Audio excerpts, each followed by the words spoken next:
Здравствуйте, дорогие друзья! Мы начинаем с вами курс программирования на языке Python. И начнем мы, конечно, с вами с основ программирования на языке Python. Прежде всего, хочу вам представиться. Курс ведет методист Центра инновационного развития для детей и взрослых Пифаград, города Воронеж, Корягин Андрей Владимирович. С чего начнем мы изучение языка Python? Конечно же, с его установки. В данном случае мы воспользуемся установщиком на официальном сайте Python. То есть вводим в поисковике Google, там Яндекс, неважно, Python, и ищем строчку поисковой страницы welcome to python.org. При переходе сюда мы получаем такую вот страничку, в котором есть документация, communication, DevLance, то есть установка. И в зависимости от того, какая операционная система, вы устанавливаете. Если у вас по умолчанию операционная система Windows, то вы можете просто нажать на одну из кнопочек Python 3.6.3 или 2.7.14. Но в основном будем учиться на версии 3.6.3 и более позднее, если появится, для операционной системы Windows. Но если вы скачиваете сейчас на кнопочку 3.6.3, то у вас установится Python 32-битной версии. Если у вас нет дальнейшего развития в плане обучения Python, например, нейронным сетям машинного обучения, где нужен, например, TensorFlow, то вам достаточно и этой версии. Если же вам нужен TensorFlow и другие элементы для обучения нейросети, то может пригодиться, скорее всего, 64-битная система. Потому что TensorFlow устанавливается только, например, на 64-битный элементы. Поэтому, чтобы 20 раз не устанавливать разные версии, я установлю только одну. Для этого я просто выберу кнопочку Windows и выбираю, соответственно, 64-битную версию. 3.7, так как она еще не вышла в тестовом режиме, поэтому пока не будем ее скачивать. Установим то, что уже точно протестировано, более-менее, и выложено как основной установщик. Итак, выбираем Windows 8664 инсталлер и устанавливаем 64-битную версию. То есть он сейчас скачается у нас. Ждем.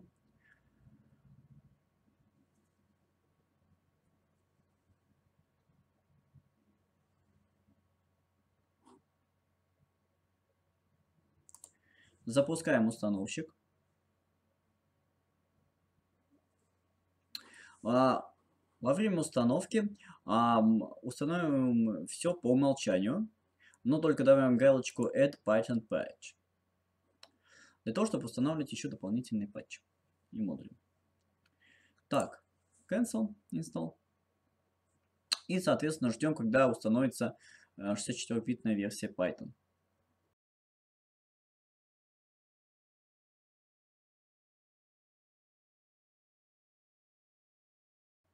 Итак, все у нас установилось. Теперь нужно немножко небольшие настройки и начнем работу. Вот так устанавливается Python. Итак, Python у нас установился. И, соответственно, его можно найти теперь в команде пуск. Панели пуск. Извиняюсь, панели пуск. То есть в вкладочке Python есть 4 элемента. Python IDLE, Python 64-битный, DOS Python и Python Manual, руководство. Мы в основном будем использовать IDLE. Для того, чтобы его использовать часто и не заходить в пуск, достаточно правой кнопочкой дополнительно закрепить на панели задач. Теперь он на панели задач. Так.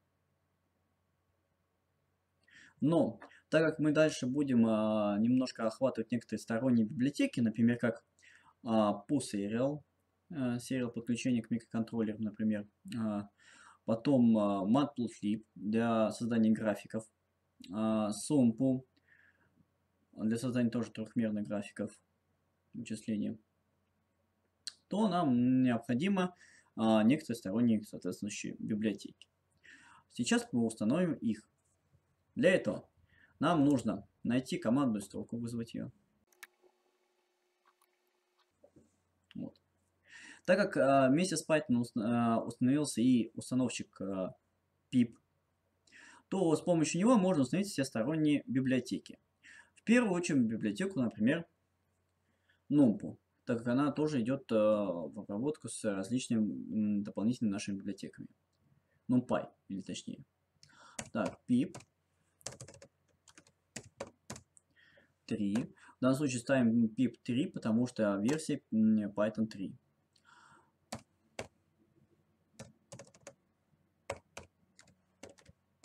Install.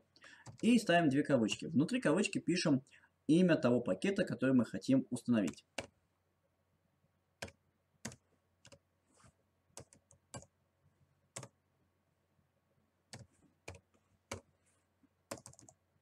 В первую очередь NumPy.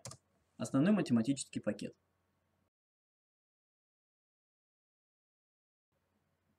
Все, пакет NumPy установился. Теперь можно установить пакет Serial. Достаточно просто нажать на кнопочку вверх, и у нас появится уже заполненный элемент. Достаточно только поменять нужный нам пакет. Этот пакет позволит нам подключаться к COM-порту.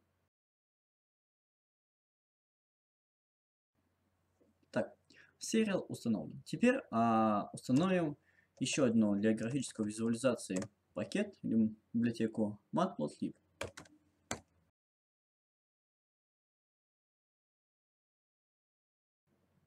Замечательно.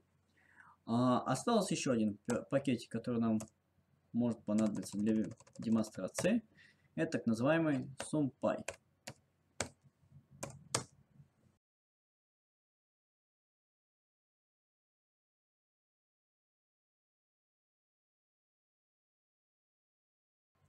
Итак, основные библиотеки, с которыми будем работать, установлены. Теперь проверим их. Итак, для этого запускаем наш IDLE Python Shell. Итак, когда мы запускаем Python IDLE Shell, перед нами такая картина. То есть он указывает версию свою и, соответственно, какие-то информационные варианты. Теперь это исполняемое окно. Здесь, когда мы какую-то команду вводим, она непосредственно сейчас же и исполняется. Давайте проверим установку наших пакетов. Для этого импортируем их в вызове. Да? Импорт, наверное, matplotlib.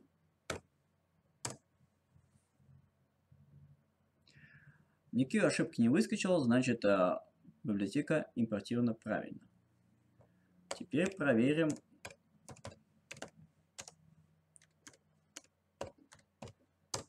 импорт библиотеки Serial. Все отлично. Библиотека NumPy, извиняюсь.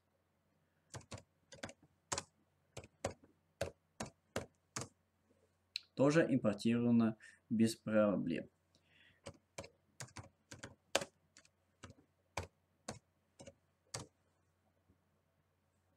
Библиотека SumPy тоже импортирована. Остальные библиотеки, которые будем пользоваться, они уже встроены в Python, их очень много, уже большое количество, и они обладают многими полезными функциями, которые непосредственно пригодятся вам при изучении данного языка. Но и какие-то специфичные имеются функции, уже для каких-то конкретных целей. Вот на этом урок у нас заканчивается. Спасибо за внимание.